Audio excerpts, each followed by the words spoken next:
사람들은 자랑하고 나타내기를 좋아합니다.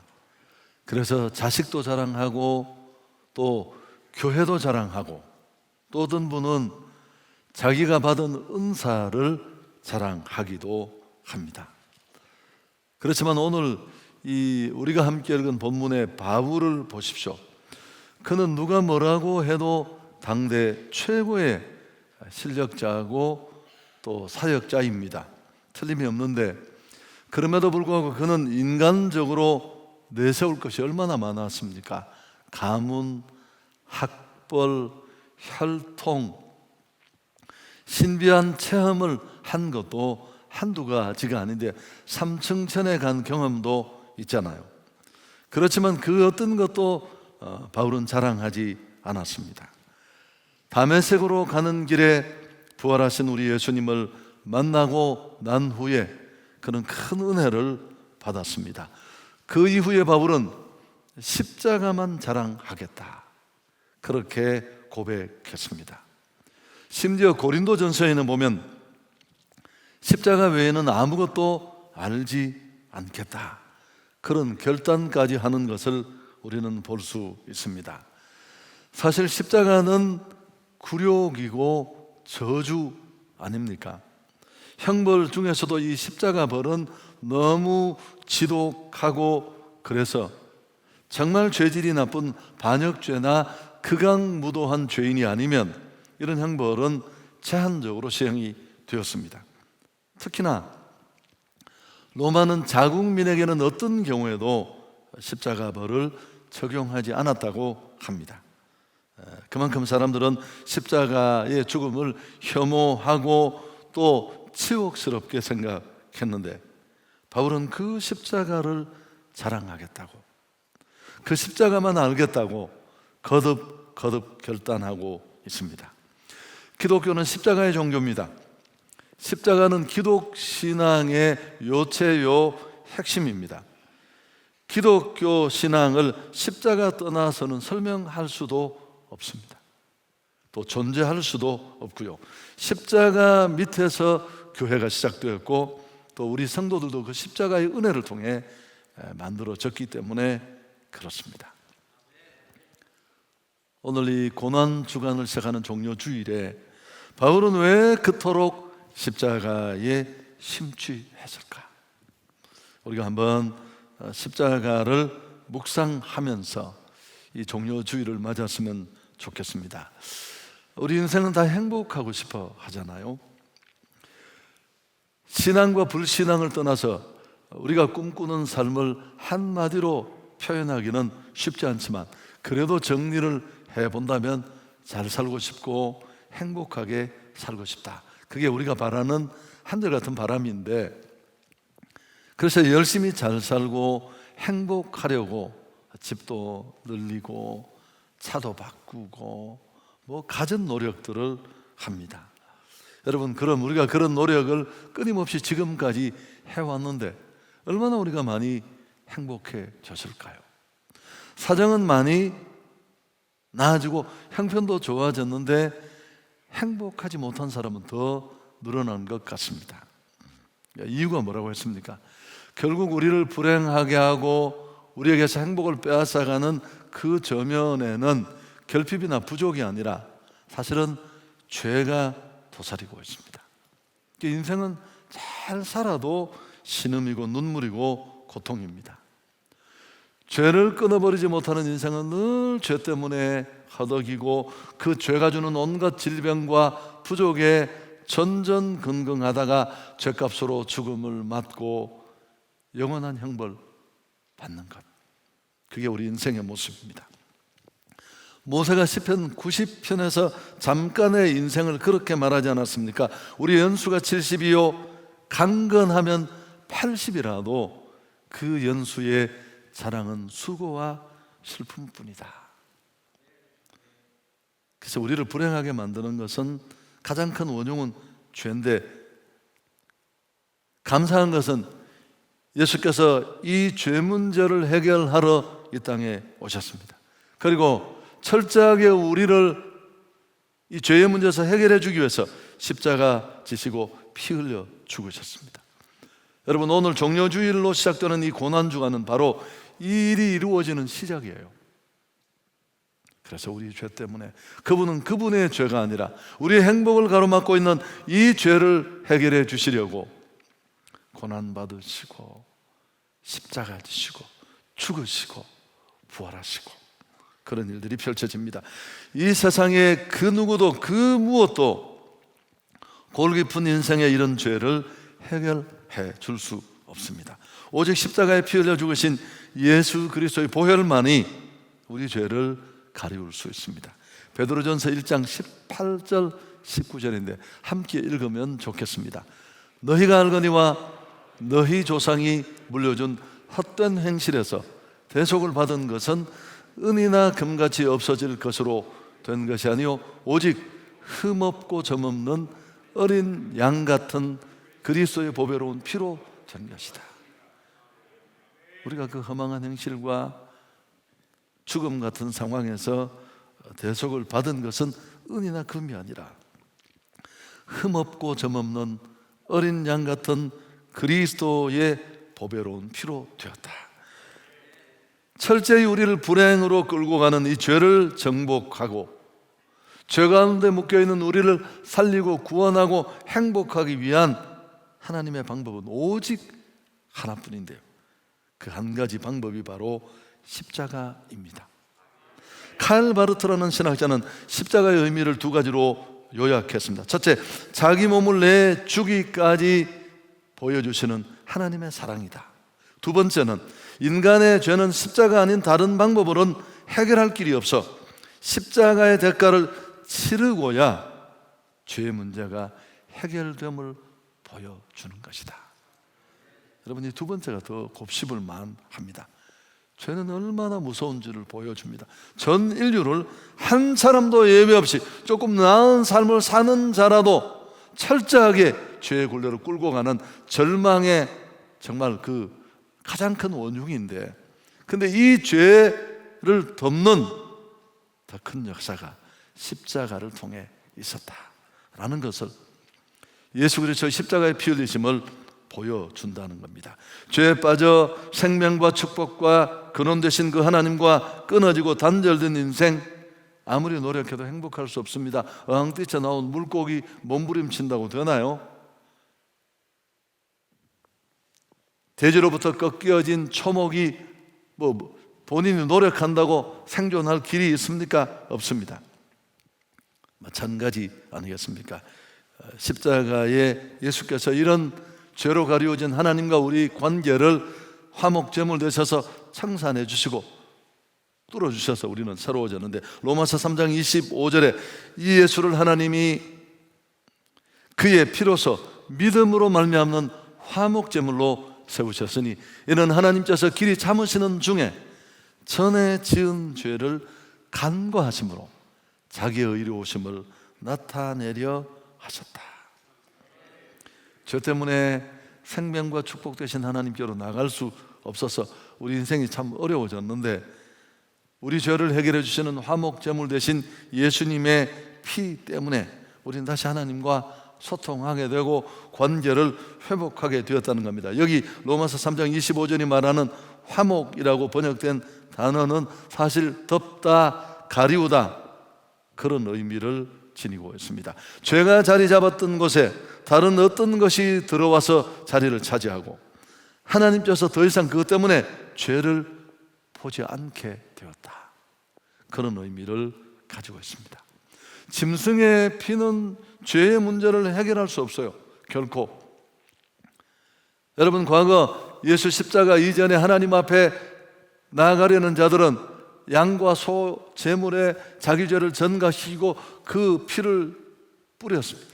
수없이 죽어나가는 그 많은 짐승들, 그 피뿌림을 보면서 우린 영원한 제사를 그리워한 거죠. 단번에 이루어질, 자기 몸을 찍어 살찌져 피 흘려 우리의 문제를 궁극적으로 해결해 주실 예수 그리스도의 그 단 한 번의 화목 제물 되신 제사를 바라는 그림자일 뿐입니다. 오직 예수의 십자가 보혈을 통해서만 진짜 인간은 죄를 가릴 수 있습니다.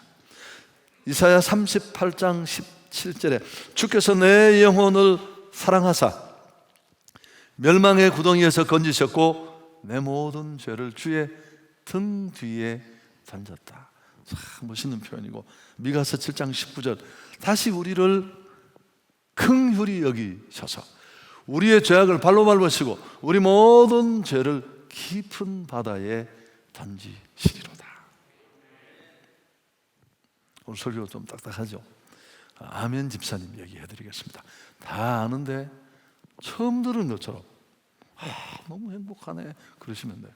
어느 도시에 아멘을 너무 잘하는 집사님이 계셨습니다. 얼마나 좋은 일이에요.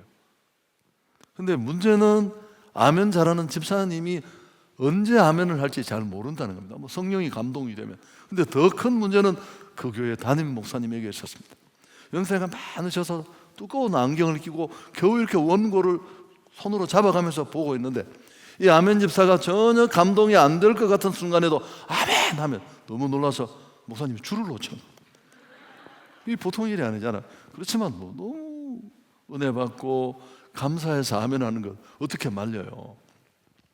근데 이제 문제는 그 도시에 무슨 큰 행사를 교회에서 하게 되었습니다. 우리도 가끔씩 그런 일 있잖아. 시장님, 뭐 서방서장 다 이렇게 요인들이 참석을 하고, 목사님은 뭐 설교 준비해서 예배를 드리면 되는데 걱정이 있었습니다. 또 아멘 집사님이 갑자기 전혀 예상치 않은 자리에서 아멘 하면 자기가 줄을 놓치고, 이러면 이 요인들이 와 있는데 좀 부끄럽고 그럴 것 같아서 아멘 집사님을 조용히 불러서 얘기를 했습니다. 집사님, 사실 내가 참 이 눈이 안 좋아서 원고를 짚어가며 설교를 하는데 집사님 아멘 하는 거 언제 할지 우리가 잘 모르니까 어려움이 많다. 이분은 너무 은혜가 있는 분이니까 기꺼이 뭐. 그래서 목사님이 그 과거 교회는 요 옆에 준비실이 있었습니다. 목사님들 가운도 걸어두고, 기억나시죠? 이번 주만 참 불편하지만 그 준비실에서 예배를 드리면 좋겠다고. 아멘 집사님 기꺼이 오케이 좋습니다 목사님.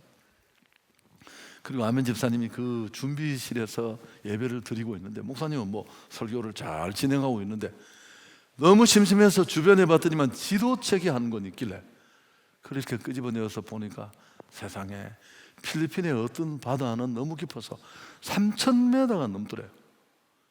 이 구절을 보니까 이 미가서 말씀이 생각이 나서 우리의 모든 죄를 깊은 바다에 던지셨다. 세상에 3,000m 하니까 얼마나 감동이 몰려 아멘 했습니다. 목사님이 줄을 놓친 건 당연하고 소방서장은 불이야라는 대로 밖으로 뛰쳐나가고. 감사합니다. 처음 듣는 것처럼. 여러분, 이 엄청난 축복을 누리기 위해서 그 무엇도 그 누구도 해결할 수 없는 죄를 끊어내기 위해서 우리가 할 건 아무것도 없습니다. 양 안 잡으셔도 됩니다. 날 위해 십자가에 피 흘려 죽으신 이 구주 예수 그리스도의 죽으심과 보혈을 믿기만 하면 됩니다. 에베소서 1장 17절에 우리는 그리스도 안에서 그의 은혜의 풍성함을 따라 그의 피로 말미암아 속량 곧 죄사함을 받았느니라. 원죄, 자범죄, 과거에 지은 모든 우상 숭배 죄까지 다 해결될 줄 믿습니다. 주의 보혈 흐르는데 믿고 뛰어나가. 오늘 목청이 좋지 않아서 여기까지만 하겠습니다. 지금도 보혈의 샘물은 십자가로부터 끊임없이 흘러넘치고 있었어요. 그 은혜를 붙잡는 자들에게는 이 은혜가 주어집니다. 여러분, 이게 바울이 이 은혜를 맛보고 죄를 해결하고 나니까 너무 좋잖아요. 율법 지킨다고 전전긍긍해도 맨날 제자리, 맨날 그곳을 맴돌 뿐인데 이 십자가가 얼마나 대단한지. 또 한 가지, 인간은 죄 때문에 낙원에서 쫓겨났습니다. 생명과 축복의 근원 되신 하나님과 관계가 끊어지고 교제가 단절되었잖아요. 물 띄어나온 고기와 같다고 했습니다. 초목과 끊겨진 흙과 단절된 초목과 같고, 더 정확한 표현과 비유는 집 떠난 탕자골이에요. 아버지 불편하다고 자기 것 챙겨 나온 탕자는 금세 후회했잖아요. 너무너무 힘들고 기근까지 닥쳐서 어렵고, 그건 하나님을 잃어버린, 죄 때문에 하나님과 끊겨진 인생의 모습을 단적으로 보여줍니다. 그런데 십자가 보혈이 이 문제도 해결해 줍니다. 주님의 보혈은 단번에 우리를 하나님 앞으로 나가게 했습니다. 에베소서 2장 13절, 이제는 전에 멀리 있던 너희가 그리스도 예수 안에서 그리스도의 피로 가까워졌다. 십자가를 통해 하나님과 관계가 회복되면서 우리는 주님 앞으로 나아갈 수 있었습니다. 예수님 돌아가실 때 성소와 지성소를 가로막던 휘장이 위에서 아래로 찢어졌잖아요. 그리스도의 십자가 보혈은 성도로 하여금 누구든지 담대히 그분 앞에 나아가 교제할 길을 열어준 겁니다. 히브리서 10장 19절부터 22절 이하에, 그러므로 형제들아 우리가 예수의 피를 힘입어 성소에 들어갈 담력을 얻었나니 그 길은 우리를 위하여 휘장 가운데로 열어놓으신 새로운 살 길이요, 휘장은 곧 그의 육체니라. 또 하나님의 집 다스리는 큰 제사장이 계시매 우리가 마음의 뿌림을 받아 악한 양심으로부터 벗어나고 몸은 맑은 물로 씻음을 받았으니 참마음과 온전한 믿음으로 하나님께 나아가자. 여러분, 과거에 제사 드릴 때 지성소, 성소 사이를 못 들어갔습니다. 절차를 다 밟고 자기죄를 씻고도 지성소로 들어갈 때 대제사장이 1년에 딱 한 번만 들어가잖아요. 그러다고도 여차하면 죽었어요. 끌어내려가다 잡으면 또 함께 죽습니다. 그래서 방울을 달고 발목에 줄을 묶고 들어갔습니다. 방울 소리가 멈추면 이게 무슨 사고가 났구나. 그리고는 줄을 당겨서 끄집어내는, 여러분, 이런 기막힌 절차가 필요했습니다. 그러나 이제는 그 보혈의 능력을 의지해서 모두가 담대히 그 보좌 앞에 나아갈 수 있습니다. 할렐루야. 여러분, 이 축복이 오늘 구원의 은총 아래 있고 그 보혈의 능력을 경험한 우리에게 주어진 은혜입니다. 요한복음 16장 24절에 지금까지는 너희가 내 이름으로 아무것도 구하지 아니하였으나 구하라 그리하면 받으리니 너희 기쁨이 충만하리라. 우리는 돌아온 탕자 같을지 모르지만 언제든지 그 아버지 앞에 나가 내 사정을 얘기할 수 있고 아뢰 수 있고. 지난주에 어떤 분과 얘기를 했는데 자기는 참 안타깝대요. 정말 젊을 때 공부하고 싶었는데 청년 시기에 어머니 아버지가 생활이 넉넉지도 않았지만 또 그 정도 좀 할 수 있는데 별로 관심이 없어서 너무 한스럽다고. 사실은 우리에게는 또 한 분의 아버지가 계시잖아요. 여러분, 우리는 그걸 잊으면 안 돼요. 육신의 아버지는 기껏 도와봐야 20-30년. 저는 여러분에게 너무 얘기를 했는데 지난번 책에도 그런 내용을 썼지만 아버지 돌아가시고 난 후에도 저는 참 힘들었어요. 어떻게 살아야 되느냐 절실한 문제가 남아서 기도했습니다. 하나님, 나는 우리 가족을 잘 이끌어갈 힘이 없습니다. 맨날 보고만 받고 살아서 그래서 할 수 있는 일은 기도하는 일뿐이었습니다. 그리고 내 미래를 헤쳐나갈 수 있는 희망도 없었어요. 어제 철야 때 우리 부교육자들과 그런 얘기를 나눴습니다. 저는 우리 부목사님들 마음 너무너무 잘 알아요. 실력 있는 사람은 실력 있는 사람대로, 없는 사람은 더 그래요.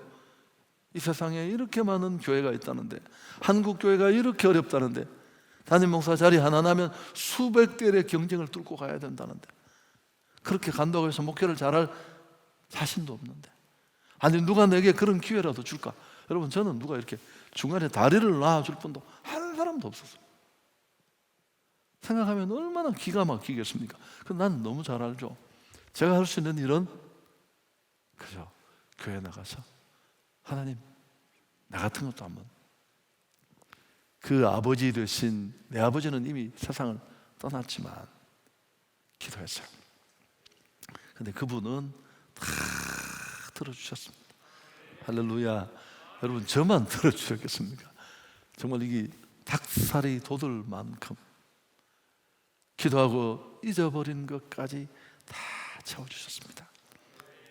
그러므로 우리가 긍휼하심을 받고 때를 따라 돕는 은혜를 받기 위해서 은혜의 보좌 앞에 담대히 나아갈지니라. 온갖 좋은 것들이 다 아버지께 있습니다. 육신의 아버지는 형편이 안 될 때도 있지만, 여러분 이번 한 주간 우리가 이 고난 주간에 특세를 한 적은 없어요. 제가 와서는 그런 것 같은데 이번엔 하겠습니다. 여러분 국가가 제시하는 이 거리두기에 또 예배당에 말한 7가지 원칙을 저희가 다 준수하고요. 또 엘리베이터는 우리 또 행정실 목사님이 얼마나 섬세한지 무슨 하여튼 그런 걸 막는 테이프까지 다 붙여두었더라고요.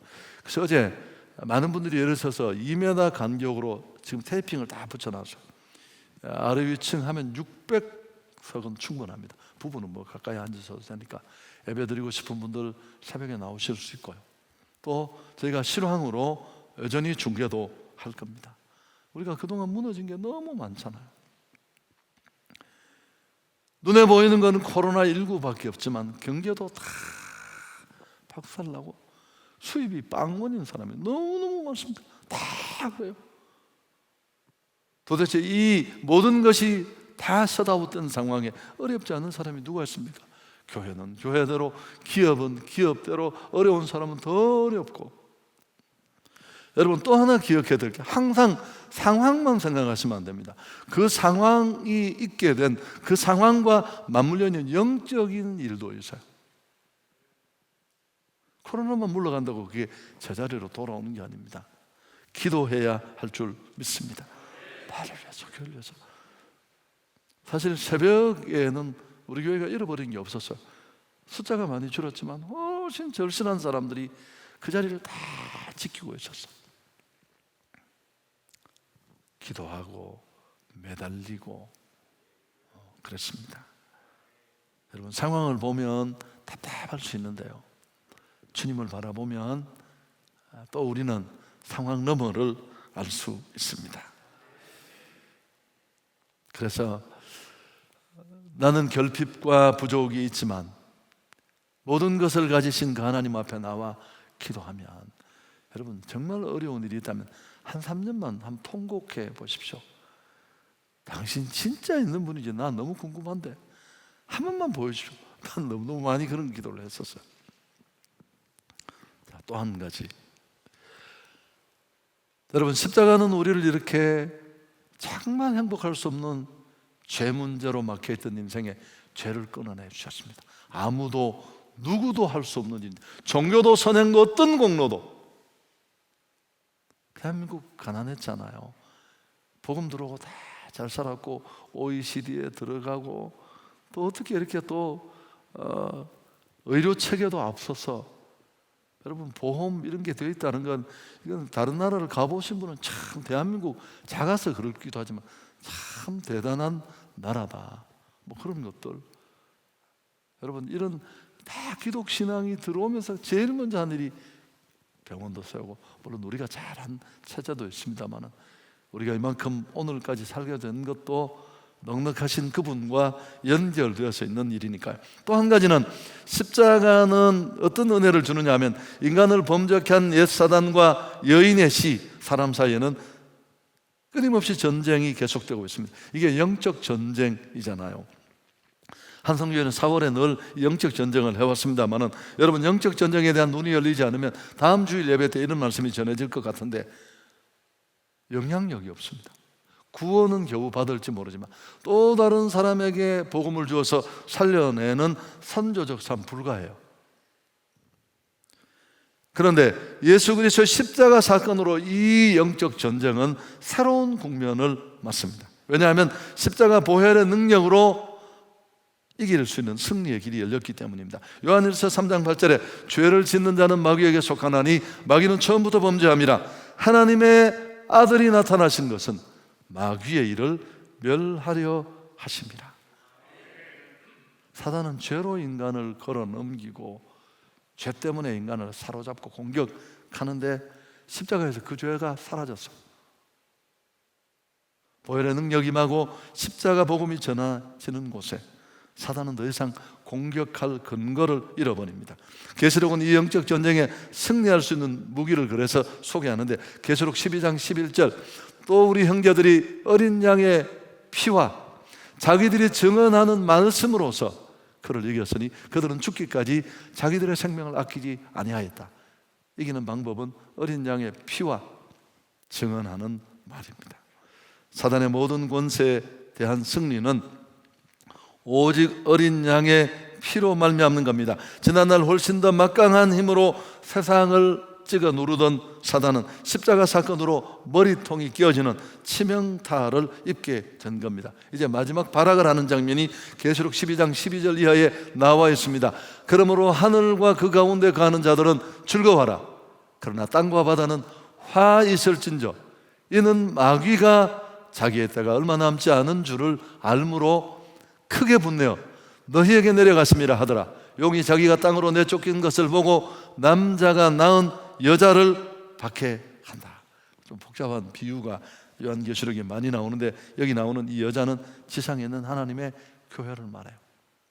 말세 이 마지막 때에 사단은 주의 교회를 공격합니다. 오직 주님이 택하시고 구원해 놓으신 그 백성을 공격하기에 혈안이 되어 있습니다. 그래서 우리는 근신하라 깨어라 너희들 영마귀가 무는 사자같이 두루 삼칠 차를 찾는다. 깨어 기도해야 되고, 더 나아가서 이 영적 전쟁을 완전한 승리로 만들 수 있는 결정타는 복음에 있습니다. 오늘 교회에 주어진 최고의 무기는 십자가의 보혈과 증거하는 말인 줄 믿습니다. 제가 석사과정에 설교를 가르치는데 이렇게 저도 잘 모르지만 같이 고민하고 또 그렇습니다. 제가 늘 하는 말이, 어떤 일을 끝까지 수준 있게 계속 하려면 그 스킬만 있어서는 안 돼요. 그 스킬을 지키는 기본 이론도 아주 탄탄해야 된다. 그러면서 알지만 또 한번 묵상하고 또 되새기고 가르치면서 제가 제일 많이 도전을 받고 점검도 하고, 그런데 이제 중간쯤 제가 특강을 한번 해요. 빌 때 그때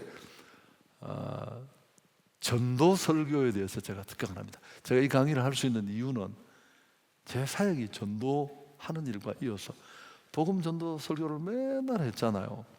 근데 예상외로 목사님들이 이걸 못 하세요. 빵에 고기가 안 들어있는 것처럼 맨날 예수를 말하고 복음을 말하는데 복음의 에키시를 딱 전하는 일이 쉽지 않아요. 뿐만 아니라 또 전했다고 하더라도 그게 실제로 처음 오는 사람들을, 불신자를 데려다 놓고 변화가 일어나지 않는 경우가 다반사예요. 여러분, 그건 능력이나 스펙과는 아무 상관이 없습니다. 제가 첫 번째 그 전도 설교할 때 복음을 전하는 자가 꼭 가져야 될 게 첫 번째가 뭘까요? 예수 복음에 대한 확신이에요. 확신. 이 복음이 정말 무슨 짓을 해도 진짜 행복할 수 없는, 죄로 철저히 망가지고 무너진 인생을 진짜 행복하게, 의미 있게, 풍성하게, 악습이든 그 무엇이든지 끌어내고 승리하게 할 수 있는 길은 복음밖에 없습니다. 저는 이걸 너무너무 잘 알아요. 왜요? 내가 경험했으니까. 지금까지 복음을 원색적으로 전하는 그동안 얼마나 많은 사람들이 우리 한성교회만 해도 새로 와서 그 원색적인 복음을 듣고 콜링에 반응하고 인생이 바뀌고 가치관이 달라지고.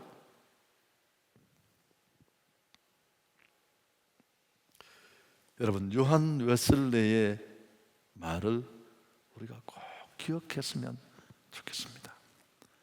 하나님 외에는 두려워할 것이 없고 죄밖에는 부끄러울 것이 없으며 십자가 외에는 자랑할 것이 없는 사람 100명만 있으면 세상을 바꿀 수 있습니다. 하나님 외에는 아무것도 두렵지 않고 죄밖에는 부끄럽지 않고 십자가 외에는 자랑할 것이 없는 사람 100명만 축복합니다. 우리 모두가 이런 사람이 되면 좋겠습니다. 여러분, 우리가 정말 사랑하는 가족들, 또 이 어려움 속에 힘든 삶을 살아가는 우리 주변의 이웃들, 관계 속의 사람들에게 우리가 줄 수 있는 최고의 선물이 뭘까요? 여러분, 제가 언젠가 그 행복과 축복에 대해서 설명을 했잖아요. 행복은 세상적인 복을 보여주는 단어입니다. 사실은 영어의 happiness라는 말은 happen이라는 말에서 유래를 했다고 하잖아요. 그 우연히 일어난다는 뜻이 있어요. 그 말은 세상이 말하는 행복은, happiness의 행복은 오늘 있다가 내일도 사라질 수 있습니다. 금방 없어져 버려요.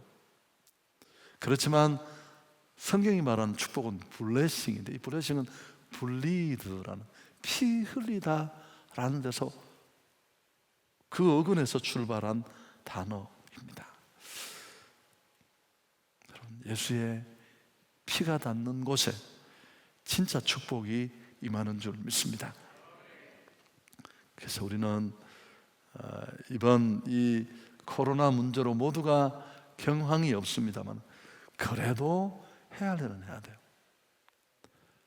사명이 뭡니까? 5명에서 1명을 빼면 사명이 되죠. 여러분, 사명은 내가 존재하는 이유예요. 사명은 하나님이 나를 여기 지금 살려두신 이유예요. 교회는 구원받은 자들이 모여서 우리끼리 4개 강 337하고 이런 것이 아니에요. 007 방해가 쓰러지고 이런 것이 아니에요. 구원받은 사람들이 모여서 여전히 구원의 은혜를 모르고 죄에 묶여 잘 살고 싶지만 승리하는 삶을 꿈꾸지만 그것과는 전혀 먼 거리로 가는 그들에게 예수가 그리스도 되심을 선포하고 이 사실을 알려주는 복음의 나팔수의 사명이 우리에게 있습니다. 힘들어도 해야 돼요. 코로나 중에도 해야 돼요. 지난 여름에도 그래도 해야 돼요. 왜? 사명이니까요. 이게 존재의 이유라니까요. 아무리 어려워도 사명을 감당하는 교회, 개인, 하나님 절대 그냥 두지 않습니다. 살아있고 살려둬야 될 이유가 충분하니까요. 2020년 봄행축의 주제는 윙크입니다. 윙크. 성경을 읽어보시면 하나님은 눈이 찌그러질 만큼 죄에 묻혀 신음하는 우리에게 윙크를 보내죠. 나 너희 사랑하고 내 안으로 돌아오면 너희를 향한 놀라운 계획을 내가 가지고 있어. 그렇게 고단한 신음소리 내려놓고 정말 행복할 수 있는 길이 있어. 십자가 속에 그 메시지가 들었습니다. 여러분, 우리가 정말 줄 수 있는 일들이니까 이번 고난주간 한 주간 우리가 금식하고 또 고난을 묵상하고 그런 것도 필요하지만 정말 필요한 건 우리가 고난에 동참하는 겁니다. 의롭게 살고 손해볼 것 좀 내려놓을 수 있으면 내려놓고, 다는 우리가 어렵더라도 주변 사람도 섬기고 또 욕먹더라도 해야 할 일은 하는 것입니다. 이 복음이 우리 모두의 안으로 들어가서 바울이 말했던 이 확신으로 자리 잡기를 축복합니다. 내 주 예수 그리스도의 십자가 외에는 나는 자랑할 것 없다. 우리 아이들 다 좋은 대학 나와서 잘 다니고 내가 너무너무 출세하고 주목받는 인생이지만 그래도 내가 말하고 싶은 건 예수가 그리스도뿐이라. 이 사실이 우리 모두에게 자랑이 되었으면 좋겠습니다. 크신 하나님께 감사합니다.